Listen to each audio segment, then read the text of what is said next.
ಅಂದದ ಬೊಂಬೆಗೆ ಗಂಧದ ಶೃಂಗಾರ, ಚಂದದ ಬೊಂಬೆಗೆ ಹೂವಿನ ವಯ್ಯಾರ.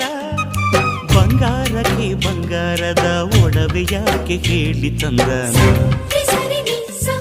ಹೂವಿಗೆ ಹೂವಿನ ಅಲಂಕಾರ ಯಾಕೆ ತಂದನ.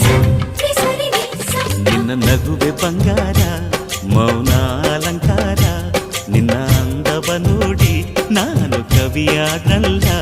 ಅಂದಕ್ಕೆ ಅಂದ ತಂದ ತಂದಾನ. ಅಂದದ ಬೊಂಬೆಗೆ ಗಂಧದ ಶೃಂಗಾರ, ಚಂದದ ಬೊಂಬೆಗೆ ಹೂವಿನ ವಯ್ಯಾರ.